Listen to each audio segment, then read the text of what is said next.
Good morning, good afternoon, good evening, wherever you are in the world. My name's Jade, and this is How to App on iOS. Y'all doing good out there? Friday morning here in Australia. Thursday for the rest of you. Give it to me, hippie. Boom. Today's show is the creator interview rewind number 3 with Thomas Geleyn. Thomas was one of the early interviews I had back 3 years ago, episode 23. We're going to find out more about him today. And this is one of his tracks called Waltz of the Madman.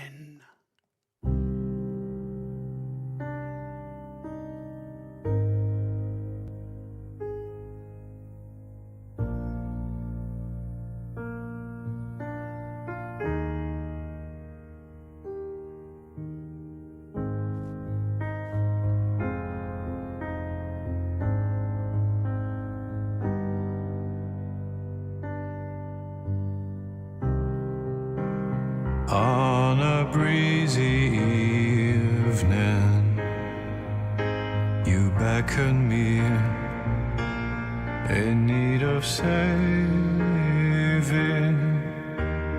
You don't know how to dance, and you'd like to learn from me.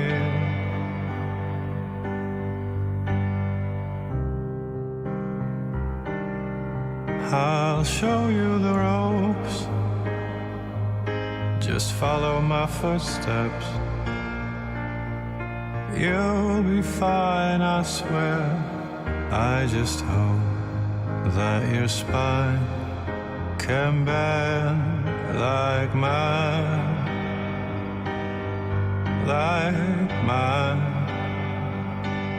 And it goes like da-dee-da-dee-da.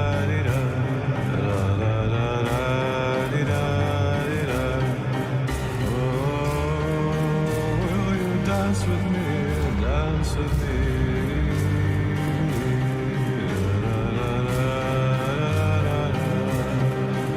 Oh, will you dance with me, dance with me?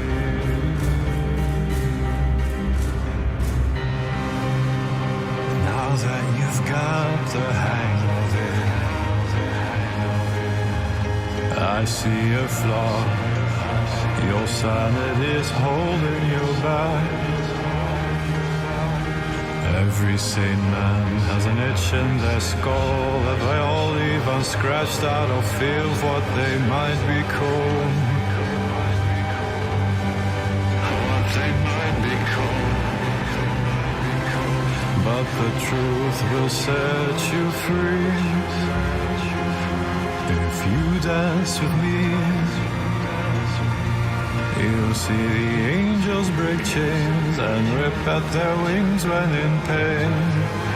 For light they set course with acid-filled lungs and barbed-wired vocal cords. Well, you'll only see it when you dance with me.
restless when your beauty comes in waves and washes us away.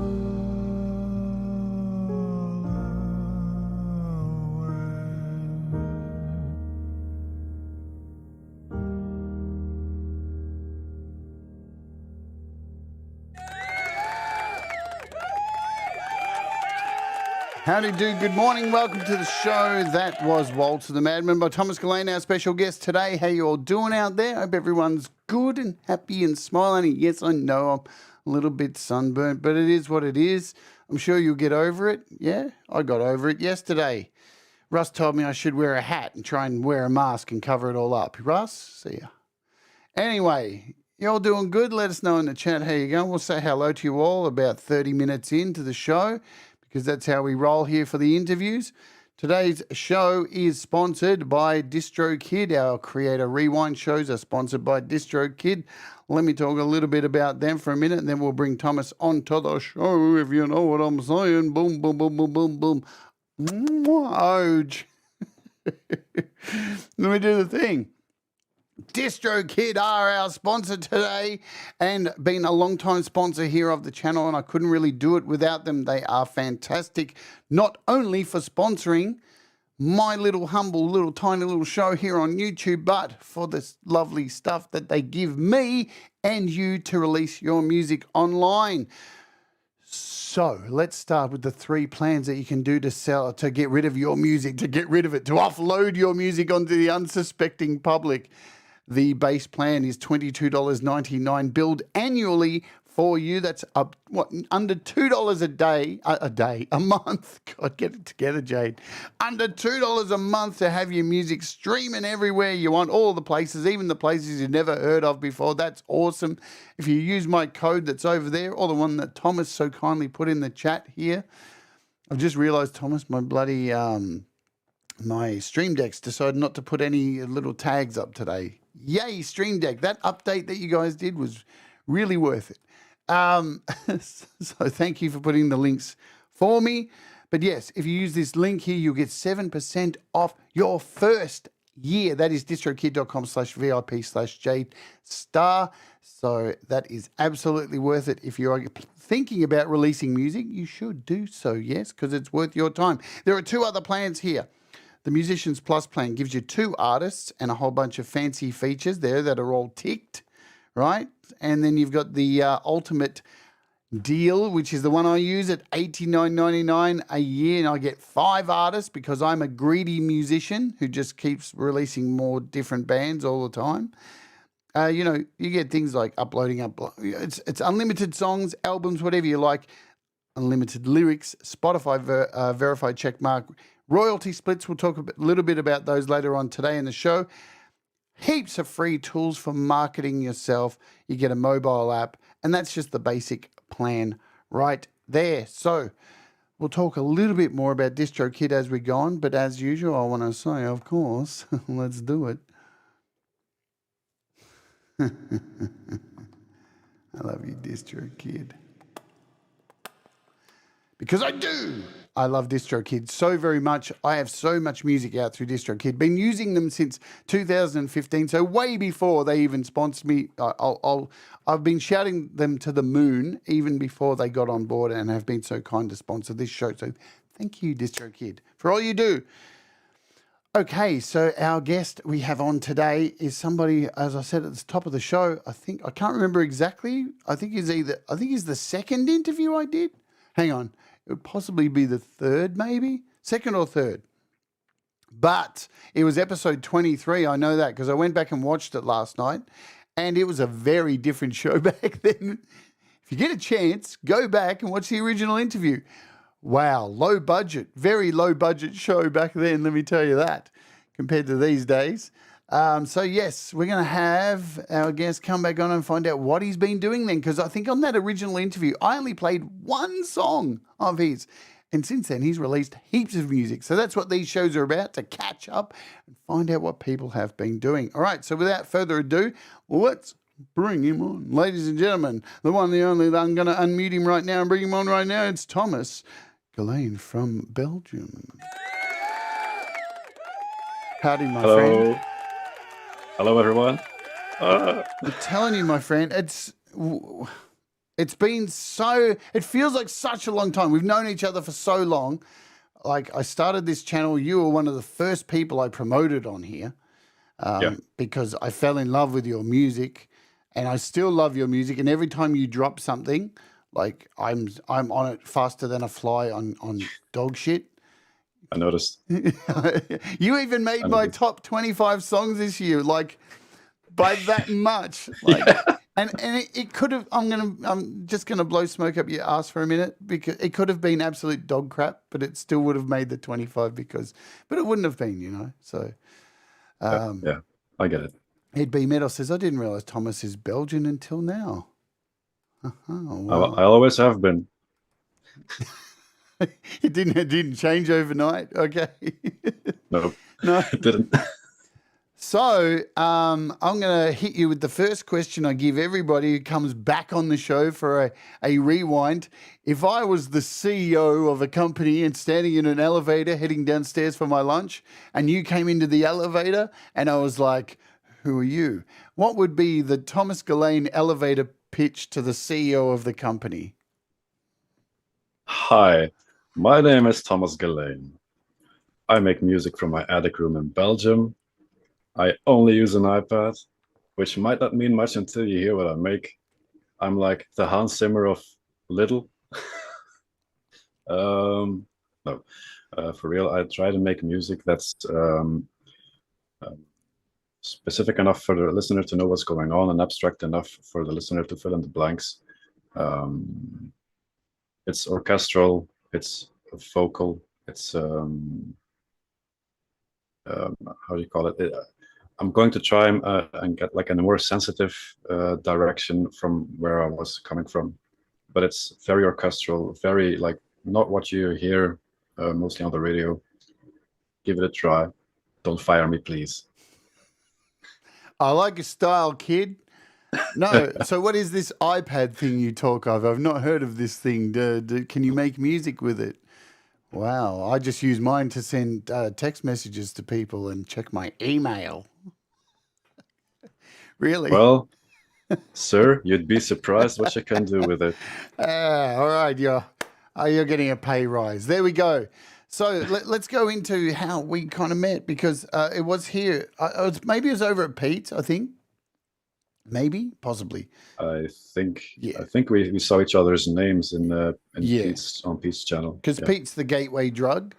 Everyone comes through Pete. He's like the introduction to heroin. And yeah, so it was your music that captivated me because it was so like, I don't know, just really moody, really dark, but at the same time, like hopeful. I love music that is shrouded in darkness, but like bustling with hope. And then we connected on. So not only did I like your music, but then we connected on this amazing artist that we both love, and one of the most horrifying, torturous albums that's ever been released. Yeah. Do you want to? Yeah. Do you want to talk about that thing? Because that has influenced. I'm actually like starting to work on something based on that kind of thing. Do you want to talk about that album for a little bit? And I'll pull up the details about it while you're talking about it. Well, the artist is called Leyland Kirby. The album name, wait a second. I've put you on a spot there, haven't I? It's called like Everywhere at the End of Time or something. But it's like a 6-hour album divided into 6 1-hour pieces. And it goes from lucid, but, you know, kind of old songs that have like a lot of distortion over them and like gramophone crackle and the such. But it gets progressively worse as the album goes on. And at the end, you hear like nothing but static clicks, pops, and in the end, you only hear like with this one humming tune that fades into nothingness. And it's basically a metaphor for the different stages of neurodegenerative disease, like dementia. Dementia, yeah. It's if you guys haven't heard of this, it is like nothing. I've been listening to music a lot and time, a long time in my life. I think I've heard pretty much anything you can throw at me. This this was a life changing event, and you put me onto this, Thomas. And I don't know. Yeah, I think we probably talked about this in the first show, but it is worth like bringing up. So here it is on Bandcamp, and it's by the artist goes by the name of the Caretaker on here. So it is just a harrowing ride into. Thank you so much. Well, there's Thomas Geleyn's Bandcamp link, but this one's called The Caretaker, right? It is it's like nothing I've ever heard. It's so harrowing, and what is it? It's 5, 6 albums. But if you buy it on Bandcamp, you get the whole thing all put together, all 51 tracks, and all the hmm albums have all been spliced together. And yeah, it begins with this old timey music that like from the 30s kind of thing, and with like crackles and stuff. And then as the songs progress, they get more further away in the distance and more broken and warbled. And by the end, it's just like this static thickness of stuff in between the music and the listener. And it actually like you can feel it like changing your brain, and like you're crying. Like I don't know if you can. I can't get through this album without bawling my eyes out. And there's not yeah. one mention of dementia or a character or anything. It just you feel like you're going through this experience of losing your mind. It's just fucked. That's like the biggest example of what I want my music to be. That's what I always say, like specific enough for the listener to know what's going on, but abstract enough for you to fill in the blanks. Of course, I use vocals. I give like a direction to what it's about, but I never go like specifics. If it's a love song, I won't say, "Oh, I miss your blue shoes that used to stand at the door, but now they don't." And it's like, no, that's too specific. That's too much me, and it's not Yeah. about me. It's about the thing that everyone has felt before. Like let's all reflect on that feeling. But this guy goes like a step beyond and doesn't use any vocals, only like instrumental bits and pieces from songs. But it gets progressively worse, and you know from the moment the first song hits that this isn't going anyplace good. Yeah. Yeah. Like, I've tried to make horror music in the past, and a lot of horror themes and stuff. And I think I'm getting kind of good at soundscapes and horror stuff. But this Mhm. thing is just it's like nothing I've ever heard. It's beyond terrifying. And if you want to hear it and you don't want to like pay for it, folks, I'm pretty sure you can just if you go to YouTube, you can find the whole album for free pretty much. All of Yeah. them are there. Let me see if I can find it for you. See if I can get a link possibly. Let me see. Where are we? Caretaker, everywhere at the end of the time. Let's do a quick search. I'll show you my. He's not on Spotify because he's against the streaming platforms. Yeah. Here we go. Straight away, everywhere at the end of it. So here's the whole thing. Look at that. 6 hours it goes for. 6 hours. And yeah, it took me, I think, 3 listens to get all the way through it. Because there were just, it was about the 3 hour mark when I was like, oh man, I really have to take a step away from this. And then the next 2 times were like within the last hour of it. I had to walk away because it was heavy. I've never come across. Have you come across anything kind of similar to this since? No, not like this. Not like 6 hours. But even in like the spirit of it, like the way it takes you on this journey. I mean, you listen to a lot of abstract stuff. I know that. Mhm. There has been this 40-minute opera that I've been listening to, which makes me cry my eyes out. It's not as abstract as this album, but yeah, it's a trip. Like it's if you want to like sit back and reflect inside yourself and think about mortality, uh, like what I mean, everybody has like these things. If you want the perfect soundtrack for that, and if you want to bawl your eyes out while doing it at the end, you can look up Kjartan Sveinsson. He is an Icelandic musician. He used to be in the band Sigur Rós. He left again, but then he came back. But while he was gone, he made a 40-minute opera called Der Klang der Offenbarung des Göttlichen. How do I can't even, I'm thinking I'm going to type this into... If you type in Kjartan, Kjartan, Laurit,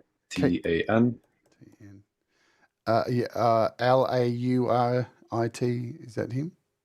No? Kjar. Yep. Tan. Yep. And then Svensson, I've got it. Yeah, I've got it. Okay. All right. We're doing it. I'm going to subscribe now. So here's his topic channel. I'm going to subscribe to the topic channel. So this is the music here. Let's have a look. I'm definitely going to... And where's this dude from? He's from Iceland, I think. Oh, you said that. Sorry. Yeah. Iceland. So I'm definitely going to look this up. If you're suggesting it, it's going to mess with my brain. It's not going to mess with your brain, but it's just going to make shroud me cry. you in beautiful things. It's going to make me cry. So that's messing with my brain. But then Kleenex tissue commercials make me cry. So, that doesn't take much these days. Thanks to modern medicine. All right, let's play another song, and then we'll come back and say hello to everybody, because there's a bunch of songs I want to get through today of yours, because you've been making a lot of stuff in this time. I'm kind of going to go chronologically, I've decided, because it's been so long since we had you on. I'm going to go back now, and was the next song that you dropped, was that One Thing I Can Do? Is that probably the right timeline? Yeah, the first song that I dropped was Blow It All Up to Smithereens, but that's been played to bits. Yeah, and we blew that one up to smithereens. One Thing I Can Do. I'm going to play this, and then we'll come back and you can tell us about it. All right, so you ready, folks? Right. Kick back. Let me just get this queued up, and we'll go. Boom. See you back here shortly.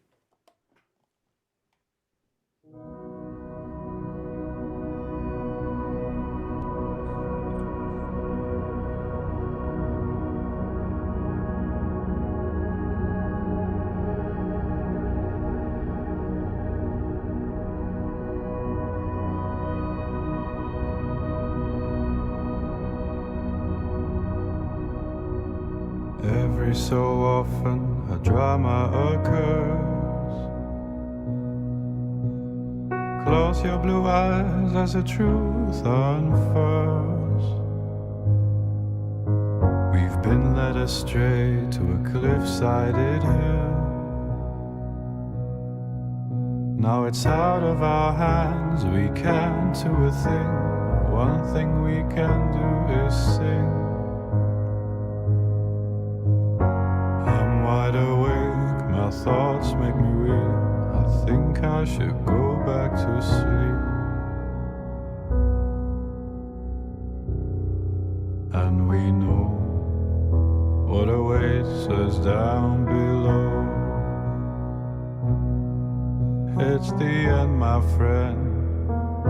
Now it's time to go. No prophet around that could split the sea. I wish you were here next to me.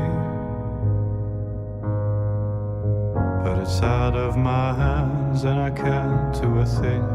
One thing I can do is sing.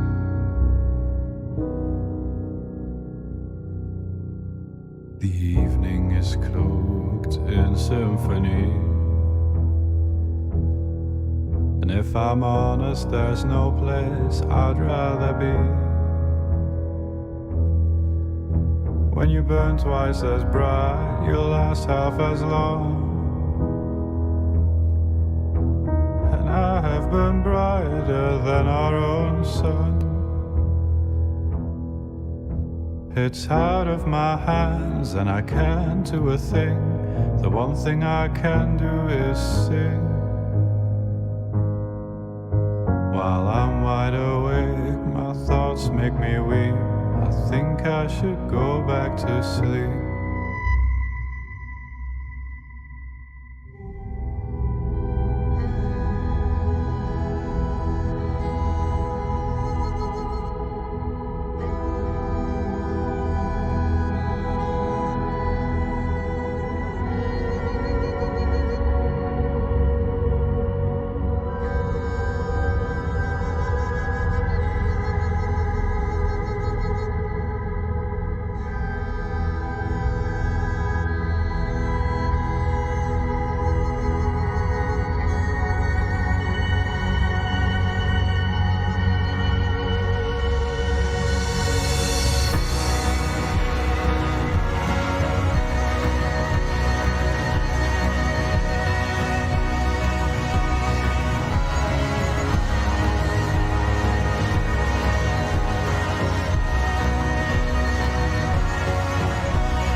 apart.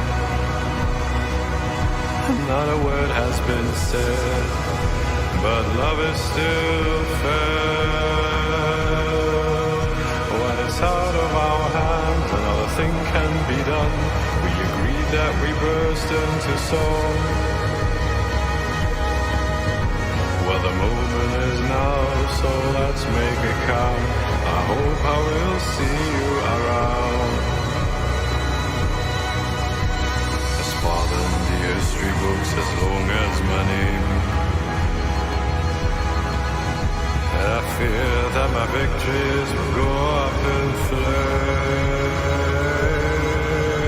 There's one silver lining that adds all the world. That the ashes will fall down and feed the earth.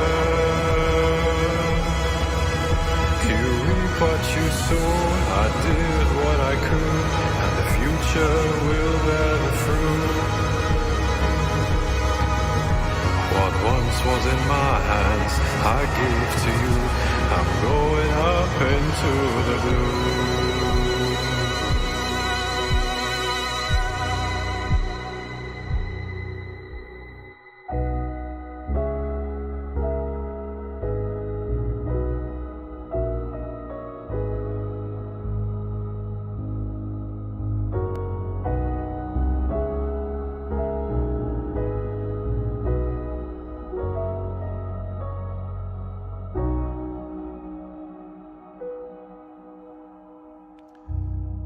Thomas Geleyn, one thing I can do. Mic back. Wow. Just wow, dude. There's a few artists here in this community that I just like love so much. Like they could shit on toilet paper and put it out, and I will still love the ever-loving piss out of it. And that is Thomas Geleyn, two artists specifically, and Josephine DeSmet, who just incredibly original, sound like nobody else. And, you know, that's an art. Let's say hello to, because I want to focus on your vocals for a minute. And yes, a few people have found the Thomas Geleyn emojis in the chat. Yay, we've got Thomas Geleyn emojis. Oh no, it's there.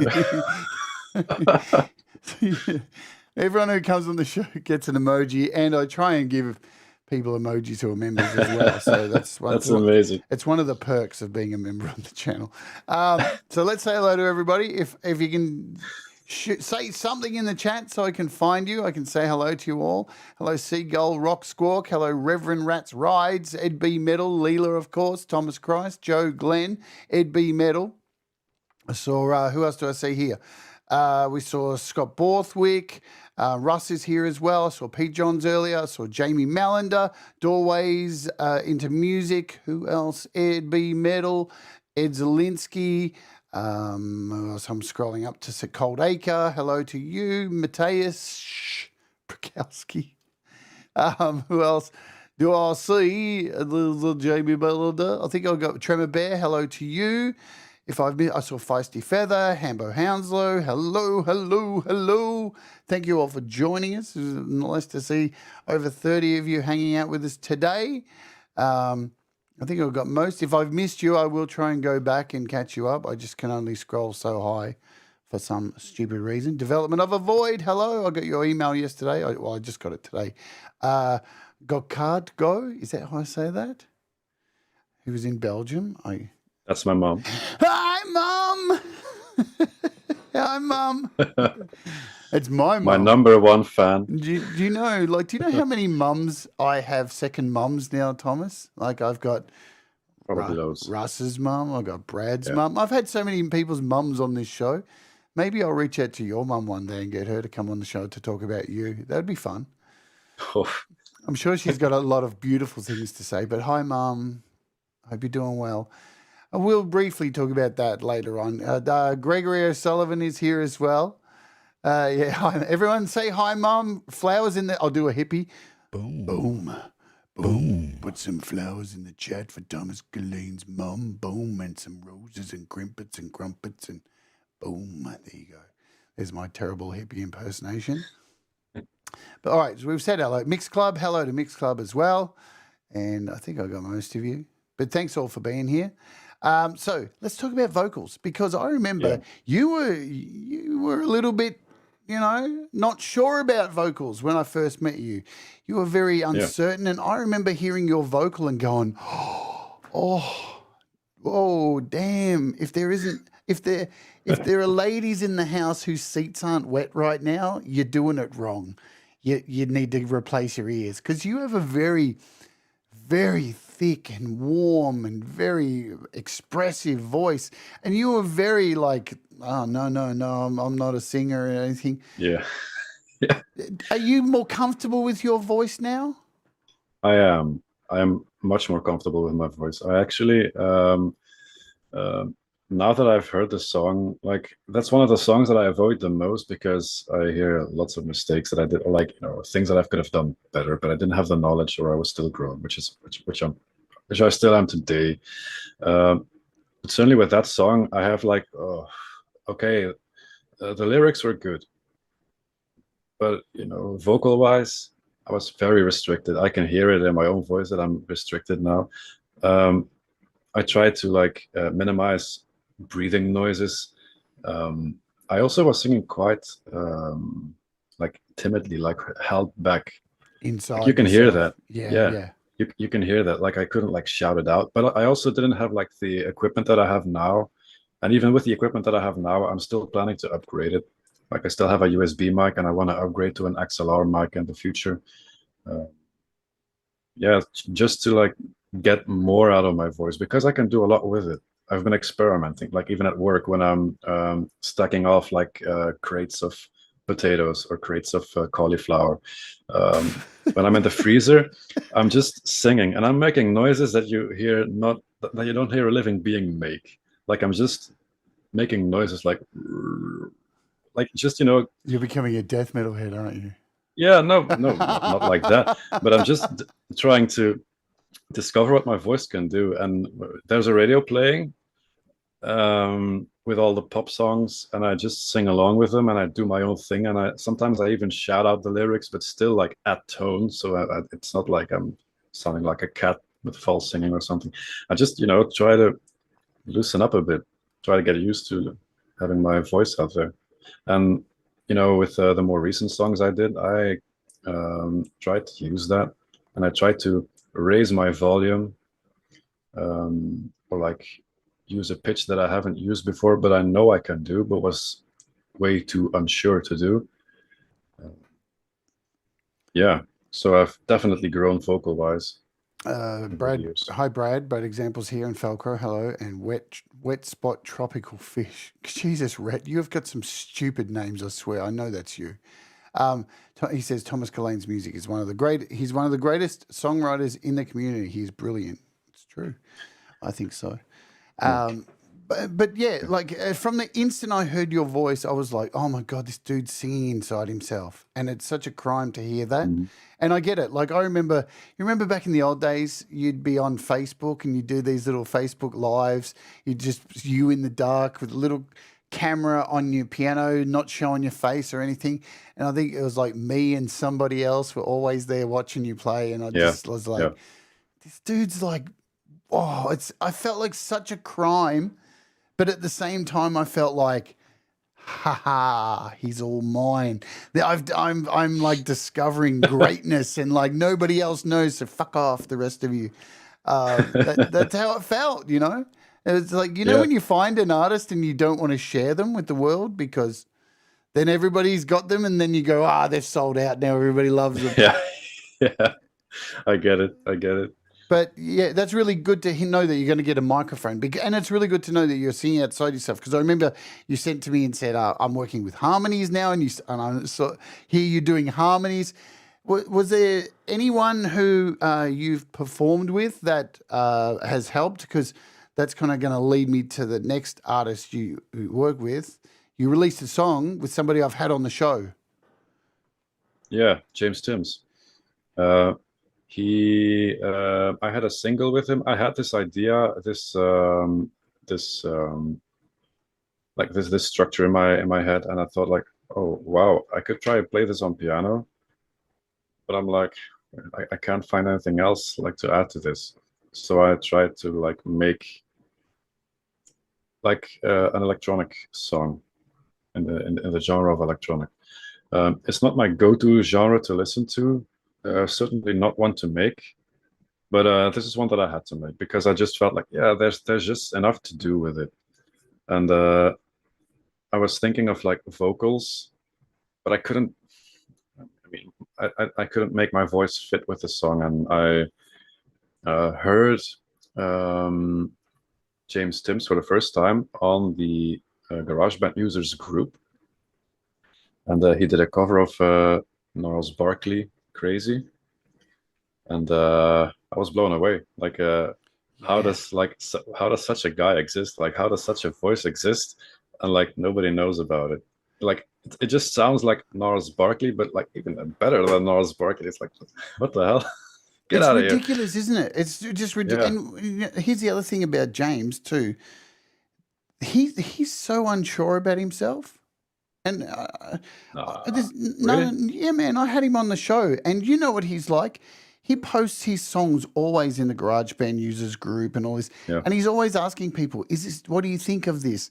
Do you guys think this is okay?" And I see it and think, dude, you should be telling other people how to make music. Like, are you Yeah. kidding me? You're going into a group full of amateur musicians, going, "Is this okay?" And like everything you release is like fucking up here, man. You know. Yeah. But Yeah. that shows like really humble. You can have a killer voice and still be humble as duck's nuts, you know. Yeah. I don't even know what that saying means. But so working with him, did you produce the song? Like, did he record the vocals and then send it back to you, and you had to did you do all that stuff with the song? Well, I basically reached out to James and I said that I really loved his voice. By the way, James, if you're still asking, like, hey, is this good enough? You have ears, right? Yeah, no shit. I mean, is that even a question? But I reached out to him. I like, I kind of kissed his ass like, for how good his voice is, in hopes that I could hear his voice fit perfectly with the project that I was working on called Bloodline, and I really wanted him to have his vocals on there, and he agreed. He wanted to do it, and I sent him just. I left the vocal part up to him. I just wanted to, like a few stems from him, like just record a few minutes of you singing "Let My Bloodline End with Me" or "Let My Bloodline End." Just listen to the song and just improvise. Just vocalize on top of it. Sing it how you want it. I'll do the rest. I'll cut it up, and I'll just try and make it fit. And I had to really that was the first time like cutting up vocals, like parts of a vocal, like splicing vocals, like making it stop and like add another piece of vocal to the end. So yeah, that was totally new to me. Not something that I think I would do in the future again, but it was very, very fun to do. It was one of the most fun I had with projects, maybe because it wasn't my voice, and I wasn't like too what you call it, critical of it, because you're always more critical of your own work. Of but, course. If you hear like a voice like Tim, yeah, like you can't be critical about that. Yeah. But so do you think like working with him has helped you find your voice even more? Like did that help in it? Because like you mentioned, and we're going to play the song in a second, that this.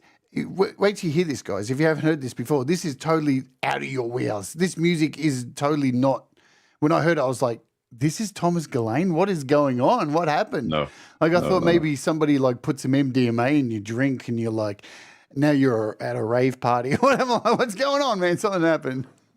No, the thing he does with his voice, like I can't do. There are like a handful of people who have like that kind of voice. I have my own voice and I can do my own things with it. And James Timms definitely has his voice and he definitely has his things to do. But it kind of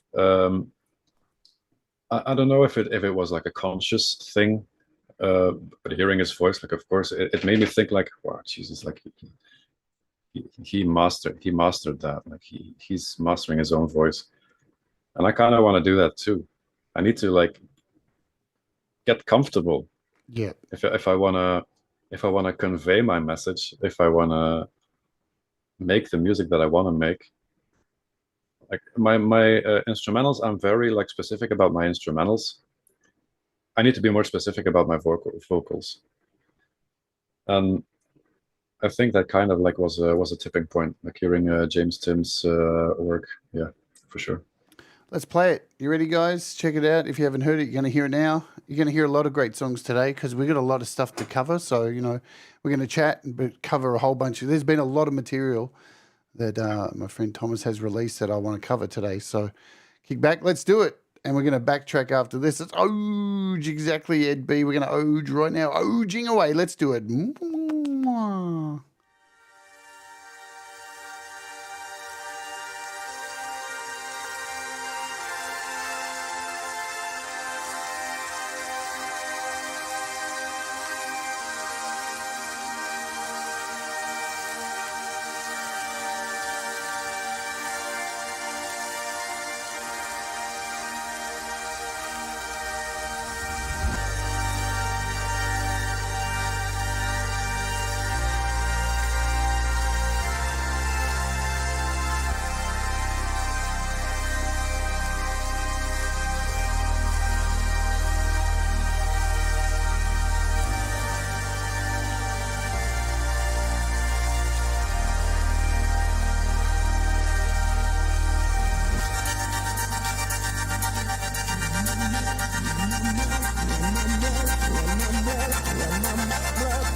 Let it down in me.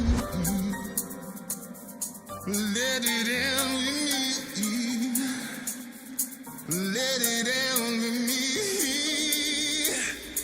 Let it down in me. Let it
so different, so different. Yeah. But you know, like I skipped ahead and I was going to play that like later, but I wanted to show that diversity that, you know, because talking about vocals and, you know, I'd love to do something with James Timms, but he'd blow me off the map. His vocals are so damn good. Yeah. It's just amazing. It is what it is. Excuse me. Damn. All right. So not long after, well, it was actually before this, you put together an album which was so long overdue. Tell us about the process of putting together your first album, because it had a whole collection of songs on it. And how did you choose songs and for this album? Well, I started making my own music during the COVID pandemic. By the way, Oh. Hey, what happened? You froze. Oh no, you're back. You're back. yeah, I don't know what happened. My internet was unstable. It says, "Oh no." That's what you get with Wi-Fi. No, I started writing my own music during the COVID pandemic. Before that, I was making covers mostly from Radiohead. I was obsessed with Radiohead, still am. But the COVID pandemic actually pushed me to make my own music, because during the pandemic, I had my first own ideas that I could do something with it, and I had the means to do it. I had an iPad. I discovered it. I discovered GarageBand. It was a playing ground, and I got idea after idea, and the lockdowns. I think the lockdown kind of forced everyone to rely more on their own for inspiration or to keep themselves busy. Lots of hobbies have been picked up, and this, thank God, has been mine. And the first song came, Blow It All Up to Smithereens. The second one came, One Thing I Can Do. The third one came, and things just went along, and even a few instrumental pieces. And I thought, like, wait a second, I have like a few vocal songs that are very intense, that go very instrumental, like in your face wall of music. But I also have these quiet instrumental tunes. Like if I switch them up, I surely I can switch them up somehow. And then I was like, wait a second, if you go up in energy and down in energy, you get peaks and valleys. Not only that, the peaks and valleys is also a wink to the rise in infections from the disease, and then going down again, going up again, going down again. Lockdowns being lifted, lockdowns being enforced. It's it has been peaks and valleys all over. And not only that, life is a bunch of peaks and valleys. Yeah. I mean, it's also a box of chocolates, but it's also like a bunch of peaks and valleys. And yeah, I mean, that's the thing. What I mean, I try to be like specific enough to know what's going on, but leave it abstract enough for the listener to fill in the blanks. And I try to do that in all kinds of things. I also tend to work in opposites. Yeah, peaks and valleys. Russ has sent through a super chat. Anything just to say the words sounded great in my DT 770s. Yeah, no, you get that because. Well, Russ. If you guys that don't know, Russ and Thomas have had this thing going on for ages about bloody headphones. Russ and his DT 770s and Thomas and his Sony. What are your Sonys? What? MDR 75. Oh, God, man. Listen, you two. They're fucking headphones. Get over it. This has been going on for years, man, this thing. I mean, I didn't even start it. I just said, hey, I bought some headphones. I bought these. He can't let go. Shit about those. Yeah. Russ can't let go, man. He can't let go. He just, you know what he's like? He reminds me of the penguin. He comes into the chat. He comes into our chat every day, and all you hear is this. Like I got sunburnt the other day, and the first thing he does is come in going, I can't stop laughing. You got sunburnt. He laughs at people's misery.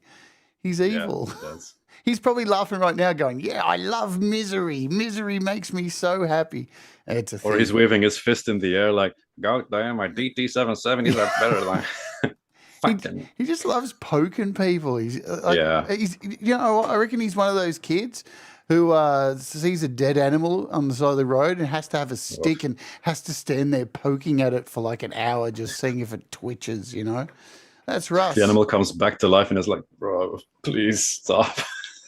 So the other thing, beautiful thing about this album here is too, and what I love about a lot of your music is you release the tracks without vocals. And Yeah. why do you do that? Because I'm really thankful of it, because I've sung to your songs and I never have to reach out to you to ask for an instrumental version, because they're all available online. Why do you go ahead and release instrumentals to each of your songs? Well, the inspiration to do that actually came from an artist that I'm a huge fan of. He's called Rob Dogan. I've talked about him on the previous interview. He's like the main reason I started playing piano. One of his songs, Club to Death, which is like super famous. I tried to cover that when I was 14 years old. I knew nothing about piano. I just wanted to learn how to play it, just, by ear, using tutorials online. And through perseverance, I managed to do so. And yeah, the rest is history. I just started playing more and more piano, learned other songs. But his music, definitely like his album, Furious Angels, he has like the first album, which has all the vocal versions of his songs, but he has like a second disc where he has all the instrumentals. And, the instrumentals on its own, they are just like an experience on their own. Like, you know what he sang about, but the instrumentals are so like beautiful on its own. And you just have him, like he releases them. I don't know if he probably did it to give like a signal, like, hey, you can use these songs for like commercials, which he does. He did like he lent out his few of his instrumentals for commercials, and I tried to copy that. Just like, I'm gonna be shameless about it. I copied Rob Dogan in that regard. Like, I wanted my instrumentals to be out there as well, because I think they have their own right of existence. Look, I really love that you do that. I think it's, and you're right. Every time I do hear these songs, there is so much more. Well, if you don't know, folks, if you search Jade, Starr and Thomas Geleyn together just in YouTube, you'll come up with a show we did here. I used to have a show, which we'll bring back again, called Behind the Song, where I bring an artist on and they send me their project of a particular song, and we go through how they made it and look at all the tracks, what was involved. And we did Waltz. Did we do Waltz of the Madman? I think we did. Yeah, Waltz of the Madman. And it's really fascinating because your music has so many layers and textures and stuff that go on underneath that, I don't know, sometimes I always think some of this borders on noise towards the end. It gets so hectic and staticky, and there is that kind of stuff. Like there's static and it just gets like it becomes a frequency. Like, is that a particular way you write? Because I know like a lot of your songs do. I'm not saying this to like so you walk away going, I'm going to change the way I write, but it normally starts really beautiful. And then it builds this static, this noise, and there's chaos almost. What's the whole staticky chaos thing? How do you get to that point? What drives the song to get to that? I'm not phrasing this right. No, I got you. I'm the one speaking English. So I remember when we did the Behind the Song for Waltz and the Madman, that you actually said like the song has relatively few instrument tracks. Yeah. Like for how intense the sound is, it had not as much musical like instruments on there. And that's something that I try to do, mostly because one is out of necessity. I need to upgrade my iPad. I have been in optimization hell multiple times. Yeah. In an hour. So I have to make do with not as many tracks, not as many apps loaded in. So I try to get the most out of each instrument that I use. And I mostly try to do that by, if I use an instrument and I think like that instrument could be more, instead of adding another instrument, I try to enhance that instrument that I have. Like I try to use reverb to let the sound let the sound be there, but also be like a reverb in the background, so that it fills the space, so that it doesn't sound like just a static instrument. Or I use like what do you call it? Like an echo reverb, or I put like a compressor on it. And some instruments that I use, they mix really well. Like how sounds of different instruments like intermingle, like they kind of distort each other, but that makes the sound that makes the sound full. And it's not like I did that intentionally. It's just the result of someone not knowing what they're doing, and it working out. This is the project for that song. Let's look at this. I've done other shows where I've shown off piano tech and taken your piano and changed it around. Yeah. This project's got some mileage, let me tell you that. Let's hit play for a second. This is...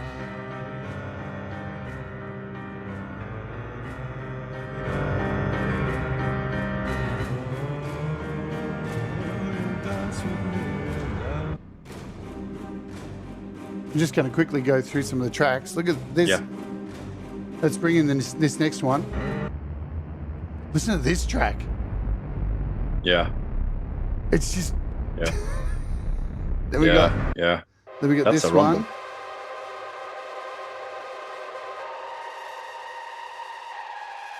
Then we got another continua track here, which is all symphonic.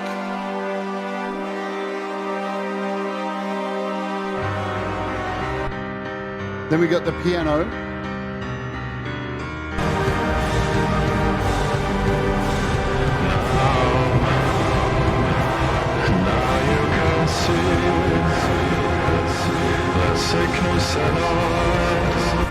But see that? There's hardly anything to this track. You got some little drum bits here on the end. There's really not much to those drums. I mean, you can go back and watch this show in full. Look, we've got cymbals. We've got some kicks. What are these? More crashes. And that's it. And that's it. So it really doesn't take a lot to build up something that's so over the top. Yeah, it's what you like. Do you find it hard when you're making music? Do you overload things and then have to pull things out? I know I've struggled with that a lot, where, you know, it took me having to go into a studio and pay somebody a lot of money for them to go, yeah, you're a good singer, you wrote good music, but why do you put so much crap in there? Just, you could remove 14 of these tracks and it would be such a better song. Do you have trouble removing things or overcrowding, or are you good with that? Well, I mean, instead of, if I want to, how do you call it? I know what I want in a song. I always want a taiko drum. I always want the big boom. That's like a non-negotiable. Yeah. But like, if I wanna, if I have like a sound in mind, I know what kind of instrument that I want. Like if I want a string section, I'm not gonna go like add a cello, add another cello, maybe add a third cello, and then add a bass a string, maybe another bass string for like the other like the other ear or something. No, none of that. Like I just use an ensemble, or if I need the hits, like I use the pizzicato string strikes that you showcased. I mean, I just have my sounds, and I know that when I put those together and I try to recreate what I have in my mind, I'll get close to where I want to be. And only from there, I'll try to add things like equalize them, or like change the volumes, get them all to fit better. But like cutting back on instruments, I actually start with pretty little instruments, and I think, there's not enough. And then I add another thing on top of it. if my optimization allows it. And if not, I'll just, export the track like as a WAV file to AUM, play it there, and then record, the thing that I want on an AUM, and just import that audio track into GarageBand so it doesn't take up as much GPU. Yeah. So yeah, it's a workaround. It is a workaround, and it does work, if you're using a lot of MIDI and you got a lot of apps, just bounce it. Yeah. If you're happy with it, like you're able to go, yep, I'm happy with that, bounce it, import it back in as audio. We're at our halfway point. We're going to play another song in a minute. I need to take a word from our sponsor. I'll bring you in on this too, because do you release your music through DistroKid? I didn't ask you at the start of this. As a matter of fact, I do. Well, what a surprise, because today's sponsor is DistroKid. And they are amazing. And let's tell you a little bit of thing about one of the features here with DistroKid, and then we'll talk about the pricing and stuff. So these are splits. And the beautiful thing about splits, if you know somebody, if you do a recording, you release it with somebody, and they have a DistroKid account, then you can split your music with them. So this is really good for collaborators, and it's super easy to set up. Once you are inside of DistroKid, all you need to do is come to the little splits link here, and basically you can select from any of your releases. It gives you a drop-down box. You can pick anything here, and you can decide who to split the money with. And let me find one that I've done. So I've got one with Pete Johns. I've only got one split with somebody, but many people have split with me, as you'll see in a minute. Let me, I can't even see the song that I'm supposed to be looking for. And I've got glasses on, folks. That's how good my eyesight is. It's really good getting old. Trust me. Dread Circus, here we go. Dread Circus, here we go. Pete Johns. So all you need to do is find your song, hit next, and it takes you here. And as you can see, I have this split set up with Pete Johns. You add a collaborator, you put in their email address, it sends them an email, and then they respond with a code, and they punch that code in. I'll show you where that code is. It's down here. So it says, got an invite code, and you click that, you put the code in, and it adds you to the splits. It's really, really cool. Let's go back over here, hit the next button, and you can decide how much each artist gets. So I've got this split with Pete 50%, me 50%. And that's it. That's all you need to do. It's absolutely not rocket science in any way, shape, or form to go ahead and use splits. Let me click on this again, and I don't think I can show you my. Maybe let's try changing it just for now, and then I'll change it back just for fun. Pete, I'm going to give you more money. Let's try this. Let's go.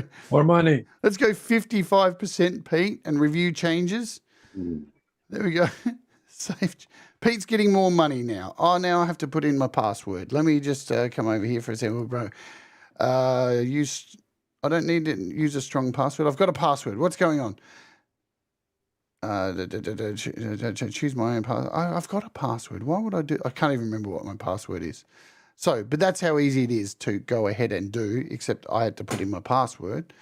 And I can't remember where I can show because I'm like split with heaps of other artists who've sent their stuff. But that's how easy splits are. So super cool. Great feature to have. DistroKid were one of the first to introduce this kind of thing. Just click, bang, boom, bung. What drives you, my friend, to use DistroKid yourself to release music? Well, DistroKid has a very accessible way of uploading. Not only that, it's also wicked fast, as I noticed yet again this week. I released a new single, and it was up within the day, like everywhere. It's crazy. Usually, like Spotify takes usually about 5 days, 5 work days. It was up within 2, and iTunes was like the next day. I mean, it's crazy. Yeah, I was hoping that the song would get released everywhere before the interview, but yeah, of course it is. Like, yeah, it's just got faster and faster. I mean, during the pandemic, there was longer times because everybody was at home and releasing stuff. But man, like I released a song and I think it was up in like 4 hours. Like, Jesus, what? Like, how fast? Like that's just crazy. Like, it took Spotify a little bit longer. Spotify's always the last, But So yeah, if you want to sign up to DistroKid, as Thomas has put here, it does help me if you sign up through my link. Not only it helps DistroKid continue being my sponsor. So if you're considering doing it, use the link distrokid.com/VIP/Jade Starr, and you get 7% off your first year. And it's only $22.99 a year. It's super cheap. Less than a coffee a month, and your music's everywhere. Thank you, DistroKid, for continuing to sponsor the show. I love you, DistroKid. All right, let's play another song. I'll bounce back over here. And I'm going to play a song from the album. This is Beg for Nothing, Bow to None. Do you want to tell us about this song, Thomas? Yeah, this song has been quite a doozy. Well, this song is about like a figure that I used to have like high regards for, but kind of disproven himself. So yeah, I mean, every song has like some kind of meaning, and then again, specific enough to know what's going on, abstract enough to fill in the blanks. It was the first song, and I think the only song that I used a guitar sound in. And I used, what's it called? Like the app from Jordan Rudess. GeoShred? GeoShred. Yeah. Just, the amount of expression that you have in that instrument, it's just amazing. Yeah, it's ridiculous, isn't it? Yeah. Let's play this track. We'll come back. Boom. You ready, guys? I'm ready. I haven't heard this for ages. Oh. Let's do it.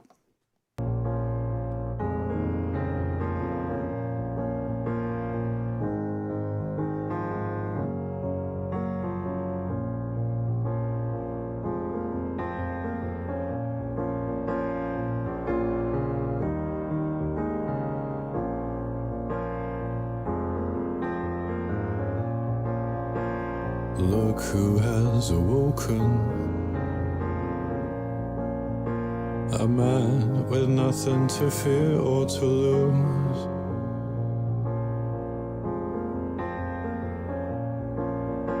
Who begs for nothing and bows to none.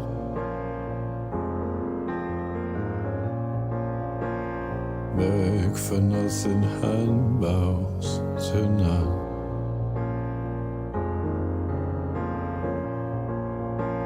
We all feel your presence. Away with your darkness, my light will shine.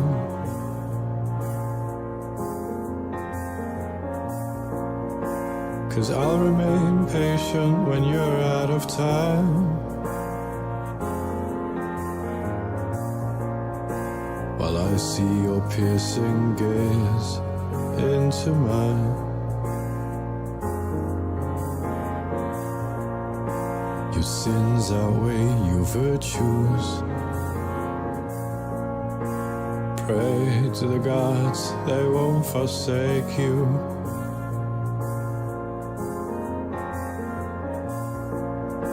You'll beg for forgiveness when your life's on the line.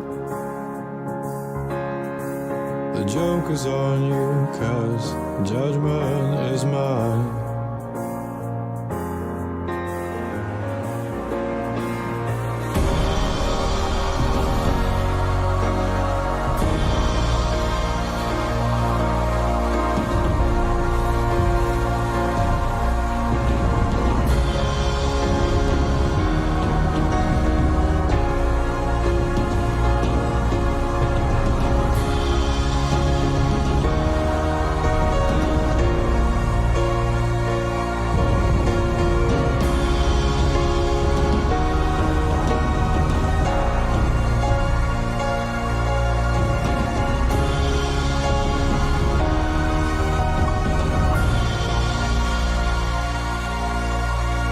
I see your silhouette in the corner of my eye. Everything I say to you is met with a sigh. Always a guest, never a host. I feel I'm dealing with a ghost. And still I begged for your love and bowed to your grace. The things that you do to save face. The bridge has been burned, now the tables have turned.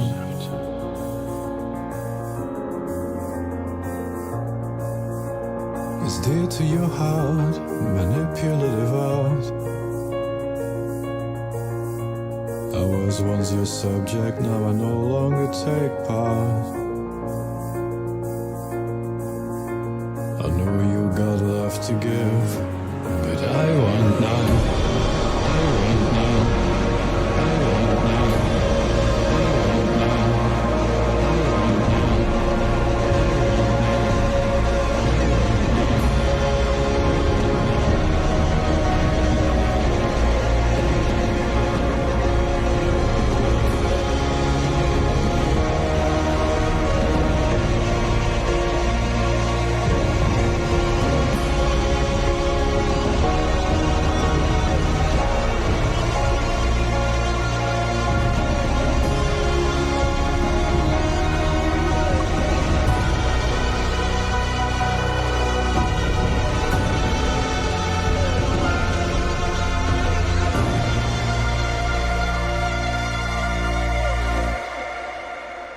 Now I end up where you began, in poverty and in wealth, in sickness and in health. Now I beg for nothing, handouts and all. This goes to your heart, manipulative art. Till death do us part.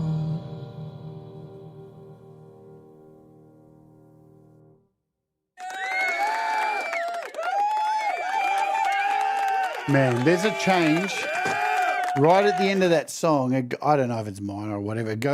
It so reminds me of a Muse change. It is. Yeah. It's every time I hear it, I just go, oh man. It's dark. You don't expect it. Like, you don't expect anything throughout that song. Every change is a surprise.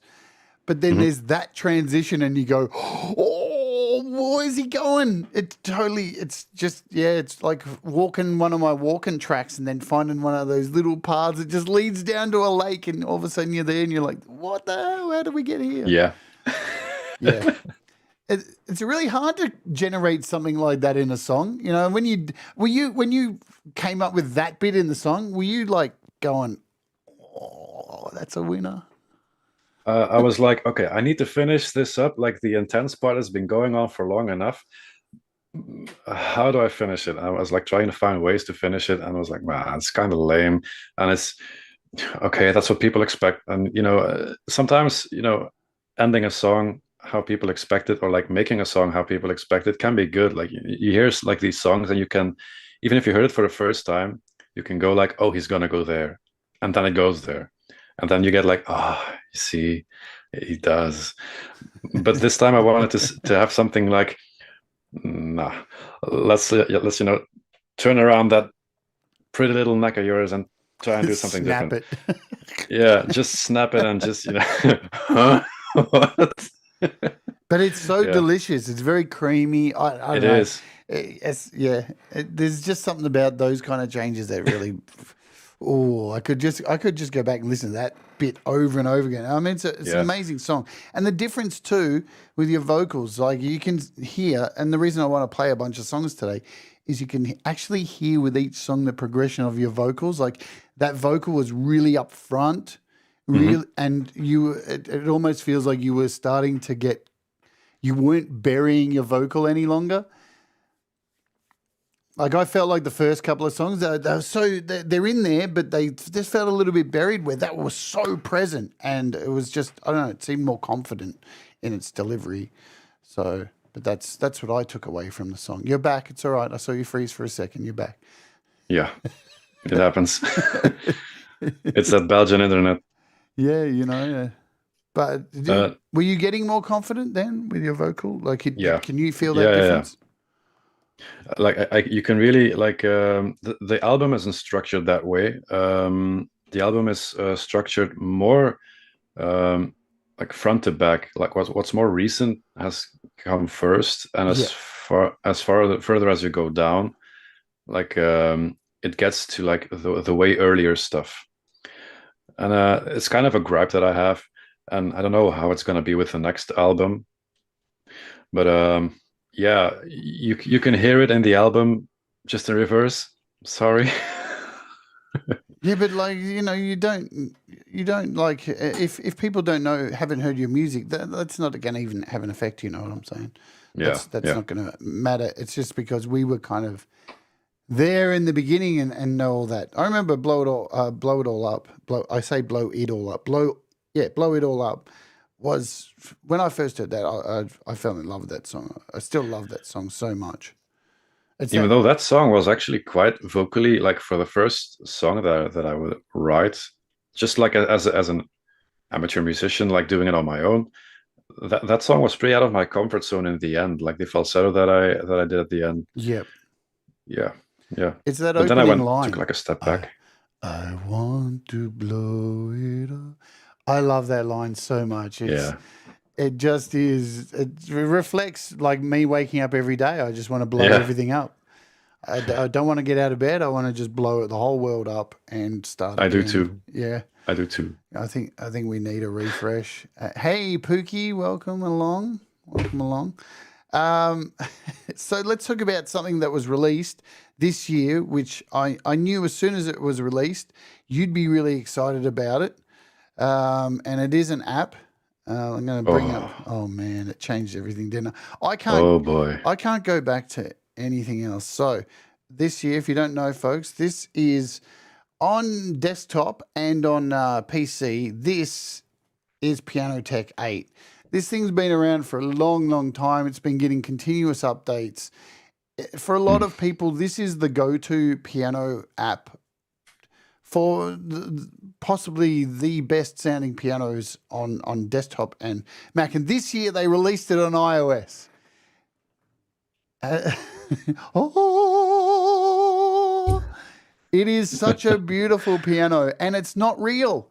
It's not a real piano. This is completely modeled from, it's a modeled sound. It's not because there's so many piano apps out there that are sampled sounds, and the libraries take up like gigabytes of storage on your computer or your iPad. This thing clocks in at 52 megabytes. Look at that. It is ridiculous. But it comes at a price, doesn't it? So It does. Were you quick to jump on this? Oh yeah. I jumped on it as soon as the ship was close enough to jump on it. I jumped ship.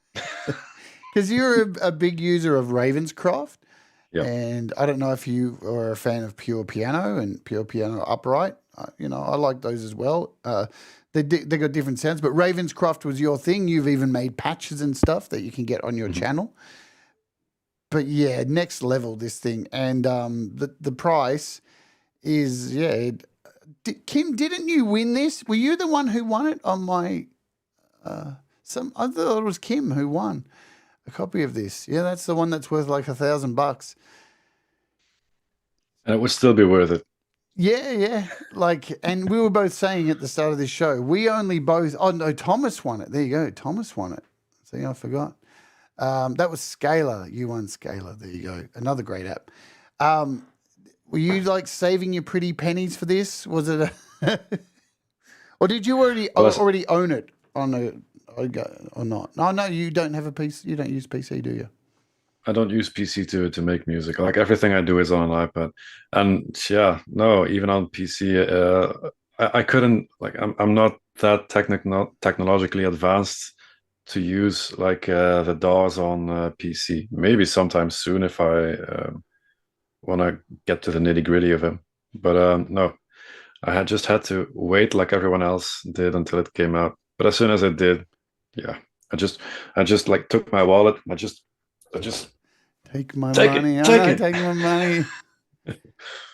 So we both have like the because there's like 3 different levels of it. There's There's stage, then there's whatever it is. Yeah, we're both on the stage one, and even that here in Australia, $199 just for the stage one. Yeah, it's a lot of money, but boy, does it sound good. Like, have you gone back to any of your older projects and added a piano tech? No, no, I didn't.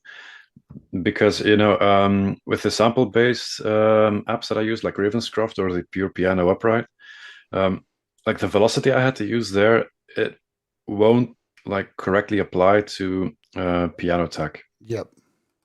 Yeah. So because it was sample based, like some samples were too soft, and I had to like really jam on the notes, and it wouldn't translate correctly to piano tech. And also, I mean, if I make a song, I leave it in the past, and I actually never touch it again. When I release a song, it's kind of like letting it go and kind of like forgetting about it as well. Um, so yeah, no, I don't really revisit my old tracks to put piano tech on there. Yeah, I've been going back through my album I've been recording it for 35 years and it's nearly Hmm. finished, but 35 years. It just gets larger and larger each year, how long I've been recording it. But I've been going back and replacing all the GarageBand piano with piano tech. And oh man, it's so much better. Even though the Yeah. GarageBand piano is okay, right? It'll get you through. But yeah, this is just so much better. Plus, it's got guitar in it too. Like, and the guitar sound is beautiful. Like, it's really nice. My goal this year is to move up the next level and spend. Oh, Yeah, one day. you, you'll have to be saving a lot more for that. Yeah, I have to stop buying cameras. That's what I need to do. Um, Oof. But do you think now, like with the latest stuff that you've been recording, like can you hear a clear difference? Like, would you go? I guess would you go back and use one of the older sounds that you've used? What I'm trying to say is, I guess, would you just use this just for the sake because it's so good, or is it do you think there's an opportunity to go back and use something else depending on the song? Well, it's kind of hard to say. I always felt like now that I have piano tech, um, and that it's modeled. I don't want to go back to sampled. Like maybe for some instruments, I would go sampled. Like there is a string instrument that's sampled, and I use it through a decent sampler and from the Piano Book website. And there are like very specific sampled instruments that I want to use again because they are really good. Even though if they are sample based, there's nothing wrong with it. But if it comes to pianos, yeah, no, I'm gonna stick to piano tech. Even though I love Ravenscroft to bits and a piano upright as well, even though I had my gripes with the upright pure piano. Yeah, no, it's a Piano Tech 8 for me all the way. I mean, there's still other piano apps that I use that are more specifically retro pianos. Those piano. Yeah. There's one called Retro Piano, I think, and it's got that tape warble in it and creates that really haunted, messed up piano. So like a broken piano. Even though Piano Tech has that, it does have Yeah. it has a broken piano sound. There was a thing. I'm just going to get off topic here and go to your channel for a second because if I remember, Thomas Geleyn. Let's see, here's your channel. I remember this video you dropped that I fell in love with. It was where is it? The Pianist Next Door. Yeah. Tell us a bit about that. What was that? So yeah, I had this idea, like how fun would it be if I just made an ASMR sort of video of a guy practicing his piano, and you could hear it from the perspective of you sitting in your apartment, and the other guy is just practicing the piano downstairs or like in the apartment below or next to you. And I think I also had a track of like traffic outside, and I panned that to more to the left, and the piano was more panned to the right to create like a really more, yeah, like an ASMR kind of thing, like a situational thing. You sit in your living room, the windows and the traffic is to your left, and to your right there's a guy in another apartment playing his piano. Yeah, I kind of wanted to try and do something like that. So I'm gonna play a bit of it because I think yeah. it's really fascinating.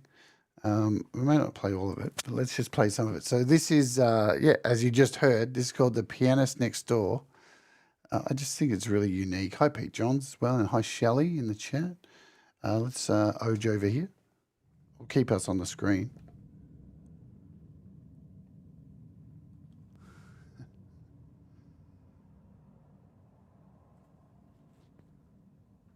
I'll mute us till it starts.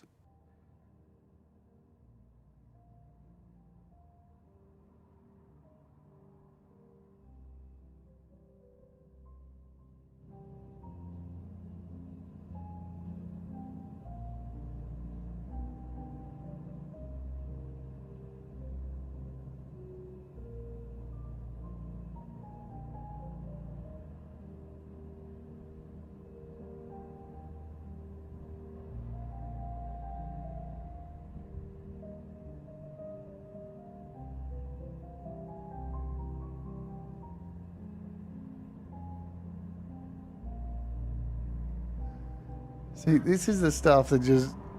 This is traffic.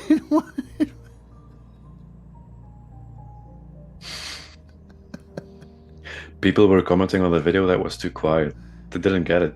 Yeah. I need to turn it. I've had to crank it a little bit, but that's the whole idea of it. Yeah. Whose lounge room is that? Do you know? No. I just went into an apartment building, opened a random door, and just took a picture. The guy wasn't home. The guy wasn't home. Yeah. When in Rome, you know. It's got. I don't know about this. This is a bit like Brady Bunch. This furniture here. Let's critique this guy's home while we're listening. I don't know. I guess it's fresh. Like who places like a small potted plant on like a side table? Like, shouldn't you put like your remote there or like some magazines? Yeah, look where the TV is. Like, it's so strange. He's got like two living rooms. He's got one here and one here. Like, there's like a room, people can sit like right across each other. Yeah. Or they can sit in front of the TV, which is way too close. Do you think he like has guests over and watches the TV and then is like real poncy and then says, well, I think we've had enough of the television, Roderick. Shall we retire to the second living room to sit over here and then we can talk about life and ponder everything? No, Roderick, you sit right over there across from me. Roderick. And let's talk about the things. So, Roderick, tell us about your latest poetry that you've been writing, Roderick. Well, I was inspired by your wallpaper over there. It was wonderful. What is this show? What is this show that you guys are watching? I have no idea. Let's stop that. My channel is the stupidest channel on YouTube. I'm telling you. I don't even know why. That's the best. This show is for Roderick out there and the wonderful living room. Let's actually play a song. Yeah. What would you like to hear? Shall we go to something like, what have we got? We've got Prelude. We've got All You Got. I'm just looking at my list that I have here. I'm skipping around, I know.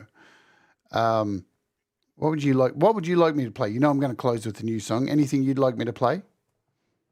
Well, I actually Smile is my like the first single that I released that I sang myself after the album got released, and that is the first song where I kind of got my comfort zone with my voice, where I did a falsetto at the end, and I also it's also the other approach that I'm taking towards the new album, which I already have a name for. It's Solace and Catharsis, and Smile will be featured on that album along with all the other music that's going to come out in the near future. But I can't like promise on any time. I just have too much to do. But no, Smile as the next song would be great. All right, let's do it. This is Smile. Are you guys ready? I'll unmute. Here we go. When you smile, I feel my heart stop for a while. When amber street lights light up the spark in your eyes, I see a world of gold, where we could stay for a while when you smile. When you smile,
see you smile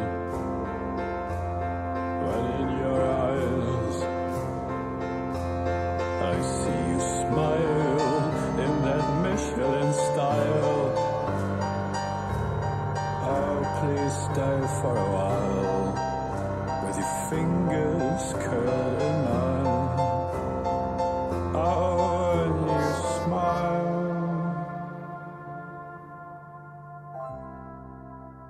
When you smile.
I need to compliment you on your little graphic that you have there too.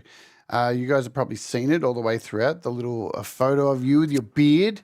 Your beard. It's a really, really wonderful little thing. I love that you found – it's hard, isn't it, as an artist to find a piece of imagery, something that you can use everywhere that reflects. And that is such a great picture of you. And I mean, you know, us being friends for a long time, and for those of you who don't know, this program called Clubhouse, we would sit on Clubhouse, me, Russ, and Thomas used to be there a fair lot with us too.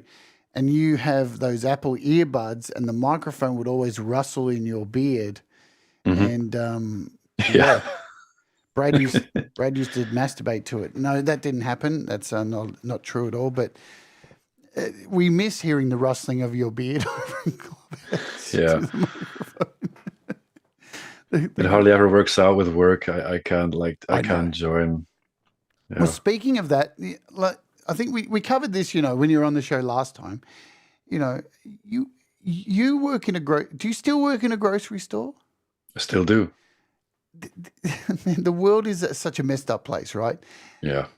This guy here works in a grocery store and is a pretty much qualified psychologist, pretty much. Is that the deal? Well, I'm not a psychologist. I have a bachelor, and I'm like an assistant, a psychological assistant. So you're doing that now as well? You are actually doing it? I'm not doing it, but that's what my degree allows me to be. Yeah. Man, school is such a...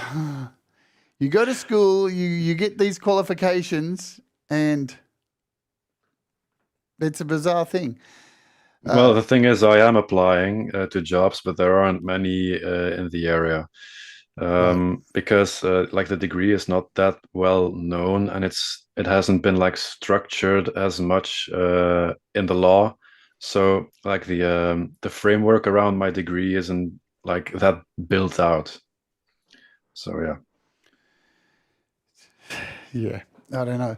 It's a crying shame because, you know, I would like to have somebody listen to my stories and help me sort out my life who writes music like that. like you do.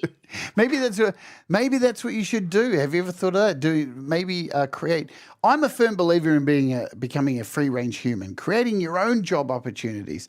Maybe you could become a psychoanalyst who just sits people down on the couch and plays your music. Like here, boy, listen to this. Put on the headphones, give them a virtual reality set, and let them sit there and then just see where their brain is afterwards. What do you fear the most? Clowns and spiders. Types in cloud spiders on Google. To the glasses. Hey man, like I used to go to a dentist that the reason I went to this dentist was that they would put on virtual reality glasses on you. I don't even know if he was a good dentist or not.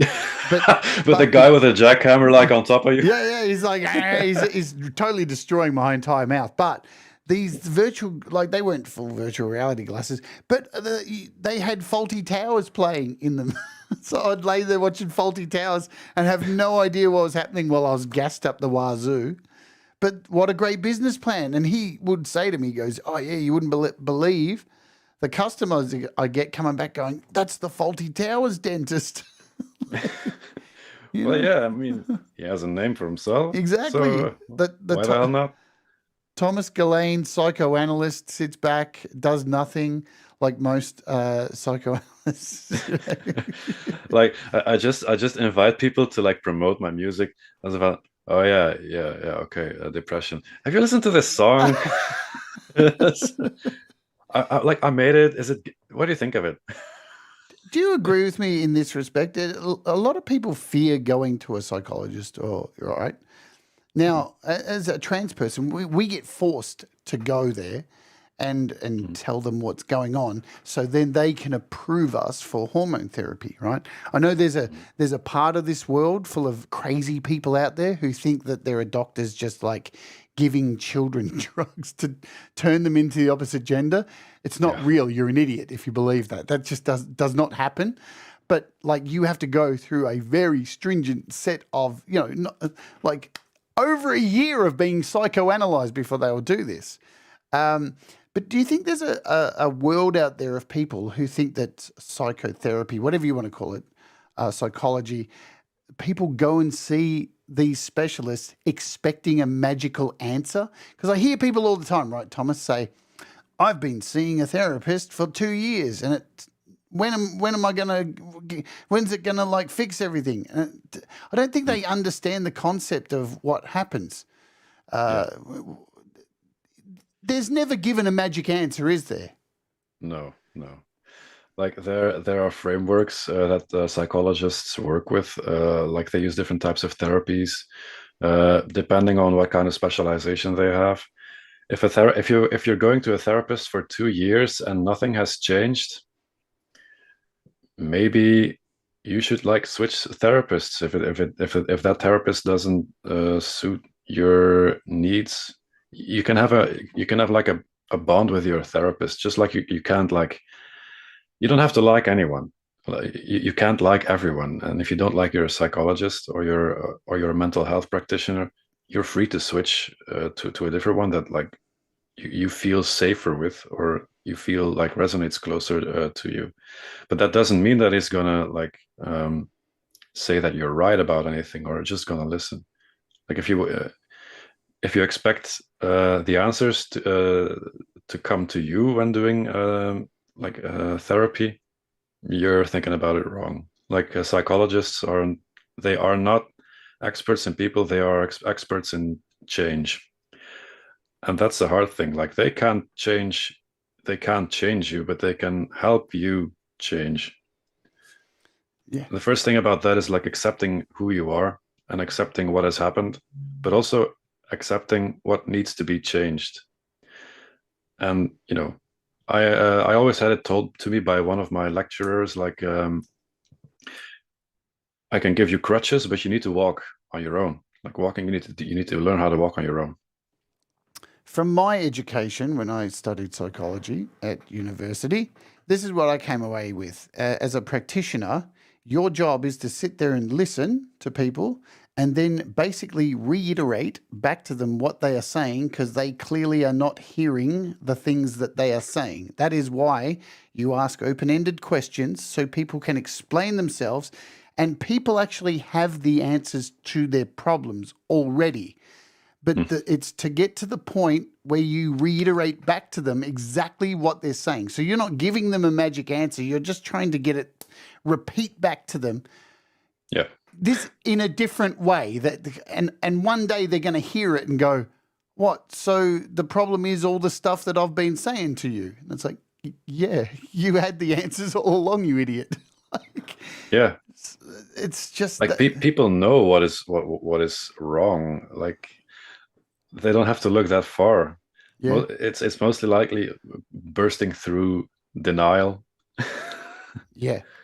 That's always been my opinion of a good friend. A good friend is somebody who listens to you and then tells you straight up. So what you're saying is this, that you keep fucking up this relationship because you do this. But I think there's some people out there who know that this is the problem, but they just don't want to hear it. And they want to continue on having a problem, but they can fix it very easily. I don't know. People are very strange. I think that's the bottom line. We're very complex, and I don't know why people do certain things. Like, I've had friends who I've listened to them all the time, and then I've just been blunt and gone, it seems like you keep doing this dumb thing over and over again, and then you blame everybody else. And then they've like ended the friendship with me and gone, how dare you? I'm like, but I'm your friend. I'm like actually listening to you. Do you want me to just sugarcoat it and tell you, oh, well, it's always the other person. It's not your fault. It's always the other person. Like, no. If you pay attention to your friends, then, hey, Deep Gravity, welcome aboard. Let's talk about, while we're on mental health and stuff like this, we mentioned your mum is here in the chat, and we love your mum. I love your mum. Hello, mum.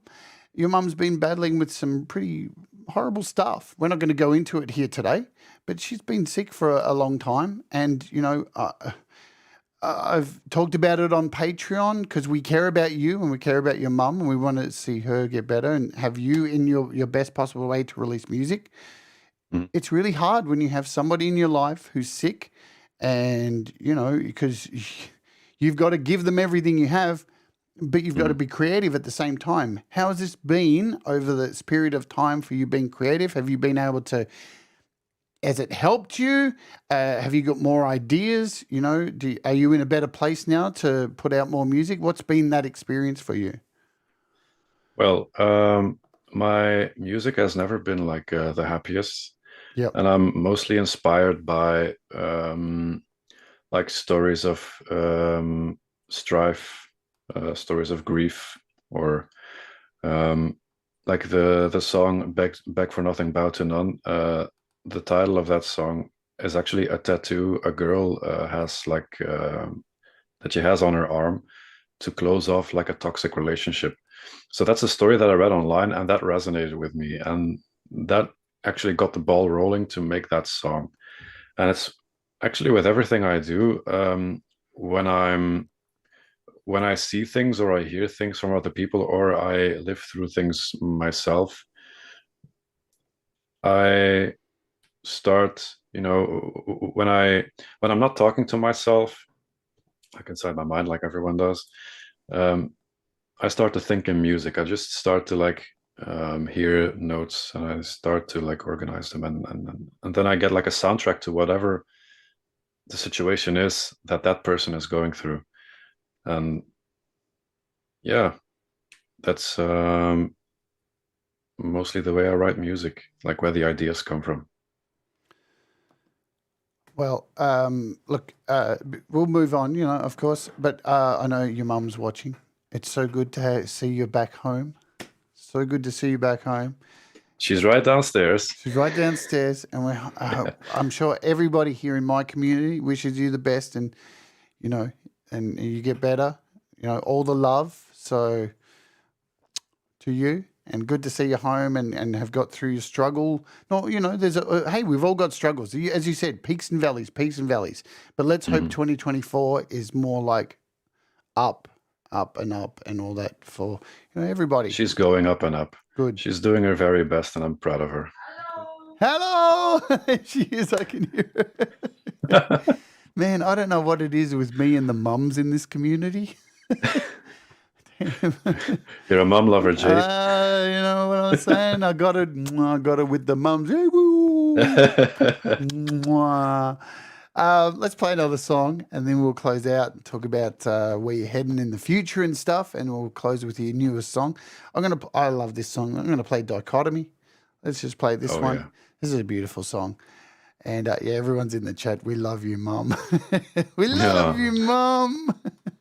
All right, let's do it. I love her too.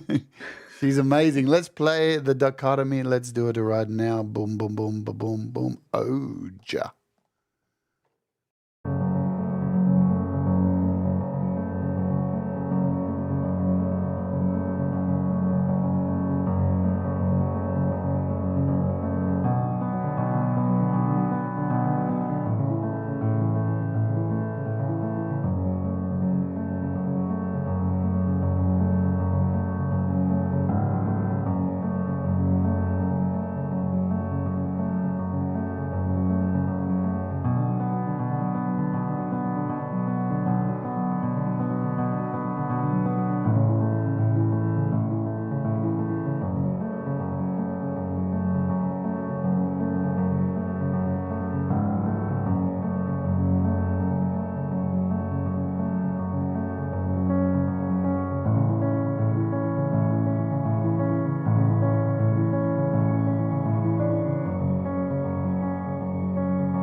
Man, I really love the way, when I put together piano tracks, you can tell I can't play for shit because I just can't get the the pressure down to sound like it has ebbs and flows, but you can hear like that's on a, I don't know, on a, through iOS, and it sounds like somebody's playing a real fucking piano. Like Yeah, yeah. you know.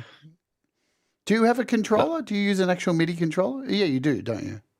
I have a digital piano with Digital weighted keys, like Yeah. a full clavier. I have. Yeah, we talked about that at the last show. I'm pretty sure Yeah. we did. Yeah, I went back and watched the last show. I hate watching myself, but we did that. We're at the end now of the show. So I've got one last question to ask everybody who comes back on the show. But what do you have planned for this year? Do you have a roadmap for making music this year? What's your plan? If life allows it, I'll release things. I'm gonna rework. I'm gonna rework Dichotomy. I'm not happy with how it is as of now. I'm gonna rework it, and it's gonna be better than it is. I also have a few more ideas for vocal songs. Then again, I can't like. I just want to keep it a hobby. I mean, if it goes big, whatever. But it's I have music in the works. I always will have. Because, you disappeared for a little while there. And I think a lot of new people who've probably come onto my channel have not heard of you before, because it was so early on that you're a part of this. And, as you said, life gets in the way, all the stuff that's gone on in your life. But, I've continued to follow you. And I know a lot of us get very excited when you release something, because that's the way it is. I'm always going to be excited when I hear that you've released something. So I look forward to what you've got planned for us. You surprised us with a song only just before, was it just after Christmas? Yeah, it's just just after Christmas.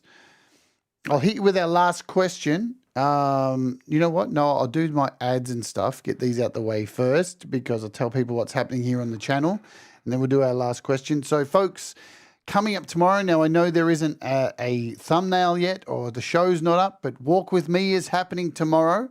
So if you want to jump over, make sure you look out for it. The link will be up in, say, about 10 hours' time, because I'm currently editing the video from Walk With Me. I can show you that. I went to a place called Williamstown Beach, and it was epic, and this is how my face turned into this. You can see we have a lot of footage here for the new Walk With Me that will go up. So it will premiere tomorrow. Got an hour and a half of footage, so I've got to condense all this down into something that's not an hour and a half. So that's a thing. Just some changes that may happen tomorrow. I noticed Pete's doing a Q&A, which I had no idea he was doing. So I may have to cancel my Tonex show. Plus, there's a reason too. I may have to cancel the Tonex show until sometime this week. It'll be this week coming. They just dropped a huge update to their app, and I need to work out how to use it. So they just dropped it. So it's probably going to be a thing. I'll probably drop the Tonex thing tomorrow, and we'll do that early in the week. So, yeah, they just bang, here's a new update with all these big changes. So, yeah, there's that. We've got opening hour this weekend, which is more Dread Circus songs from the upcoming album. And there's no rant this week. Instead, we have if you're a member here on the channel, we are doing a roast, the Sunday roast. Thomas, do you know what we do on the Sunday roast? We get people to send their songs in, and we take the piss out of them. Ooh. Well, I mean, you gotta let others be critical of your work. Well, here's the deal. Like, we do it for a reason. It's not like we're not real. There's so many shows that play your music, and it's such a beautiful community we have that, we're always complimentary. This is a roast. It's not real. Like, me, Russ, and his mum sit there, and we find stuff that's not even there, and we say how crap it is. But the funny thing is, you should see the people in the chat. They're worse than us. They're horrible. Kim Hudson, she's the worst. She's evil. So that's happening instead of the rant this week. So it's an hour earlier than normal. We've already got 11 songs have been submitted. So if you haven't submitted a song and you want to be on the roast, check the members section. There's a form. send us a link, get on the thing for the roast. There's that. The last thing I want to tell you guys about is, so I did a review of my camera last week, my DJI Pocket 3. Well, yesterday in the mail, this arrived. And this is the DJI Action 4 camera with an extendable thing. And It's so long. I know, that's what she said. But I'm going to be taking this out today for a walk. And if you remember, you'll see that video come up today. It won't be edited or anything. It'll just be a test of this brand new camera. Here it is over here. Look at that. It's just, wow. It is an incredible piece of equipment. So I'm going to film that. If you remember, you'll see this video pop up on the channel today of me just taking a walk around the river and seeing what this camera can do compared to the other one. So there's that. All right, let's get out of here. Ask the final question for today. Thomas Geleyn, if you were stuck on a desert island and you didn't have a soccer ball to talk to get you through the lonely times, which album would you want to be with you to get you through? Well, the same album that I talked about in the beginning, the one from Kjartan Sveinsson, Der Klang der Offenbarung, das Göttlichen. That would be it. That would be it. Would it sadden you too much? Would you get or would you? Yeah, for sure. I wouldn't get off that island alive. For sure. It wouldn't motivate me. It would just help me accept things like, okay, this is it. Yeah, of course. The Unalive album. Yeah. Because we can't say the S word on YouTube, so we'll just say unalive. Yeah. Yep. Hours and hours of that on end, and you are unalive. Hello, Hughes, just joined us. All right, so we're going to go out and play your brand new single. Tell us about this brand new song that you have just dropped. Well, it's a love song. Ooh. Yeah, I know, right? Like, I was thinking about love, and then I realized no one made a song about it. So I thought, well, if no one made a song about it, might as well be me. No. It's just a song that I came about when I was driving home.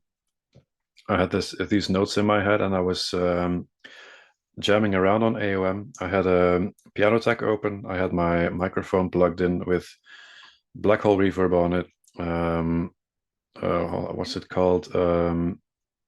Korf Presser from Clef Ground. Yep. And yeah, I just started vocalizing on it. And when I got to a certain part, I noticed I can go high on this.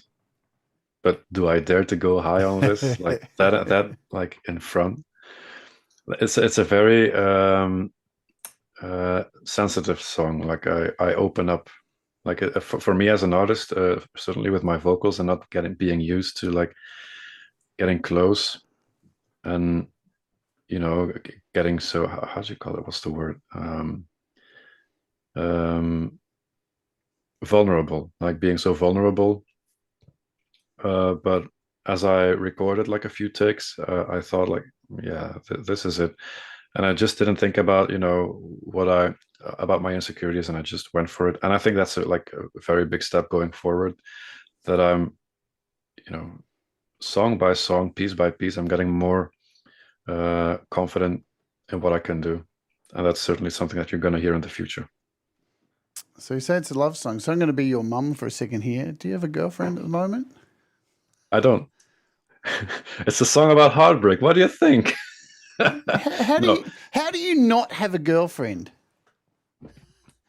It's easy to not have a girlfriend. I think you are one of the most loveliest dudes I know. I'm not coming on to you or anything like that, but I just think you are just a beautiful, beautiful soul. Like, I love having conversations with you. It's not only your music. There's something about you as a person that I just love having conversations with you. You are just really, really beautiful inside and out. So, I mean, it doesn't make sense. But it kind of does, because I'm scared to hook up with anybody these days because I think the world's full of idiots. But that's the only reason I'm not looking. Yeah. I don't know. When there's a time and a place, I guess it'll happen. But in the meantime, I'm happy on my own. Sometimes the loneliness kicks in, and that's when I start writing music. So, let's hope that I never get a girlfriend and that I release a lot of music. Thomas Christ says you'd think the Belgian chicks would be all over him.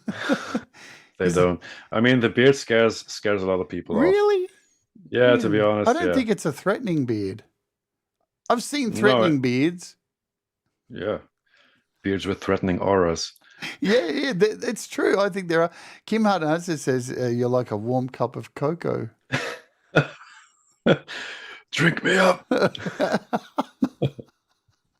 It's true. I think, with artists too, that sometimes it's more than the music because you can see through and see a kind person behind the music. I just get that with your music too. Like, even if I didn't know you, like, there's a very warm, embracing feel to your vocal tone and what you create. I think all your music's been really vulnerable. Yeah, that's a really hard quality to have in music. I think too, when you do fall in love, your music does go off the rails, I believe, because you get so involved in this new thing in your life that all of a sudden your art is over here, and you don't. It's not like a conscious thing. You're involved over here, and you're putting in so much investment, and then all of a sudden over here you're like, hang on a minute, I used to make music. Well, Yeah. that happens to me. Well, the thing is, I am indeed a very vulnerable soul, and everyone has had their, as we say in Belgium, kinks in the cable. Like, some things that just, kind of really tore you down as a person. And those are the things that actually motivated me, got me in this more like of a pessimistic sort of person. I'm not that pessimistic, but like I tend to be like, in my mind, how do you say it? Somber, if that's a good word for it. I don't exactly know where I'm going with this. But if I fall in love, indeed, I kind of lose myself into a person, and I kind of, forget myself in a sense. I think more about, the other person and how I can make that person happy. I tend to self-sacrifice a lot also. But I think now is a good time to, like, not pay much attention to that and focus more on myself, what I want. Yep. And if someone comes along who wants to share their life with me, I mean, if the time comes, it comes.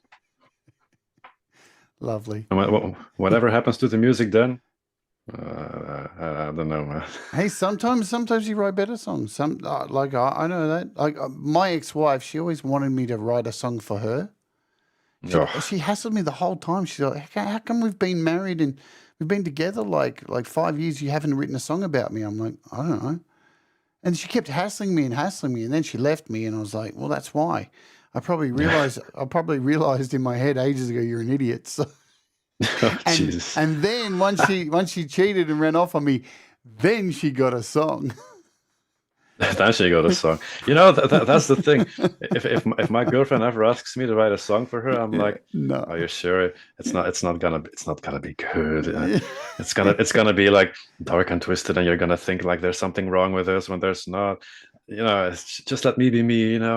Baby, just. There's nothing worse than somebody asking you to write a song about them. It really is like, it's like somebody walked in that lounge room that you broke into earlier on, just took a shit on the carpet. It's like, really? Yeah.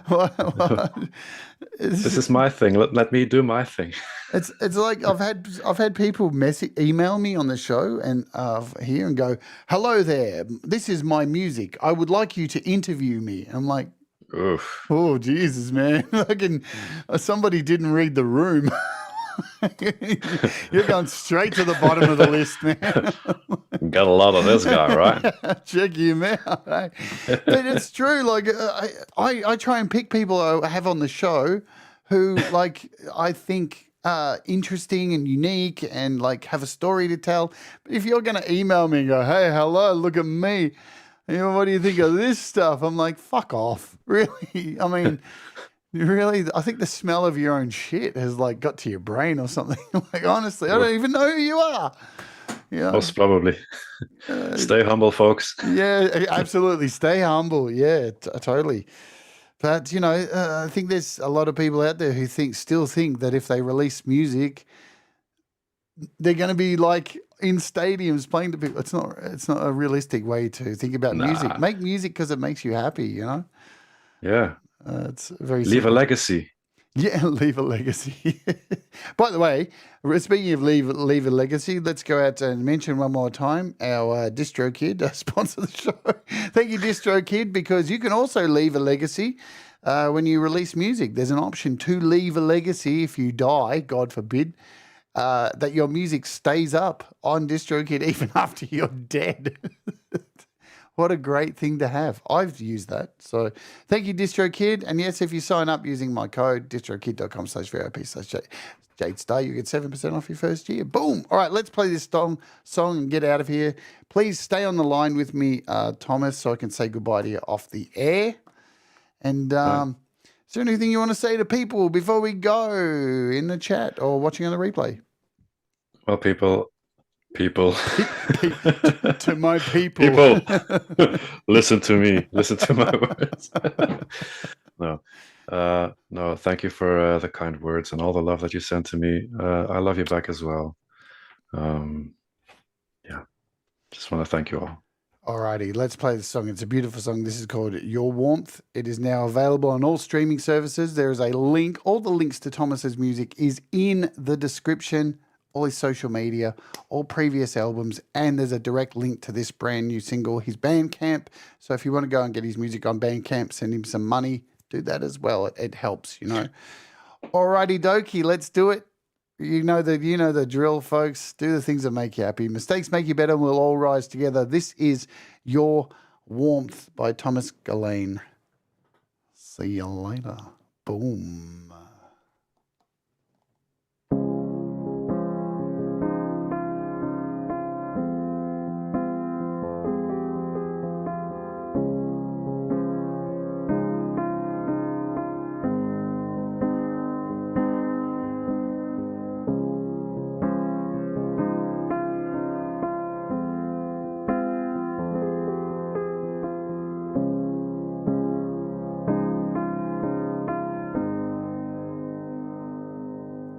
Listen up now, honey bun.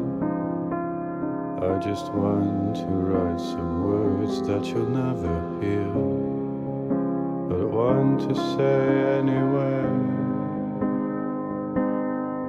that I miss you very much. When I lay alone at night, I still think about your touch in moments of need.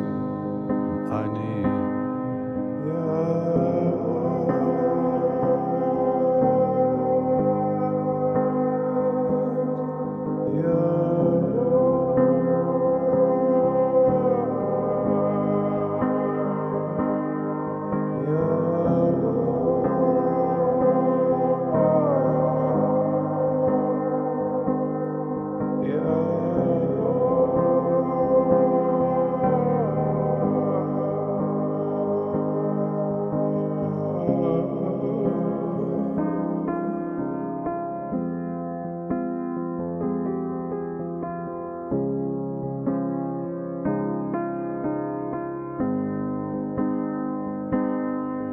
Can I call upon your eyes to look right back into mine and tell me I'm fine?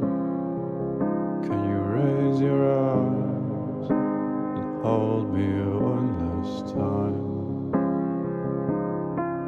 Could you open up your heart and feed me once more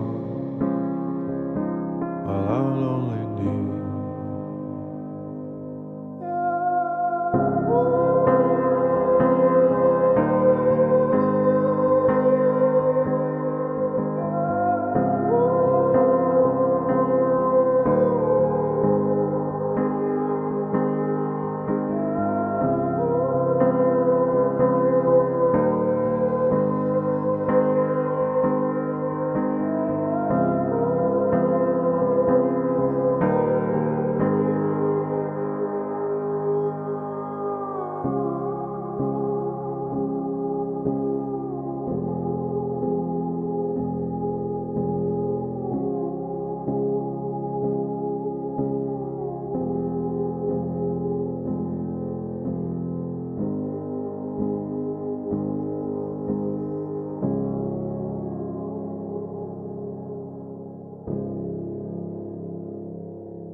we'll all rise together.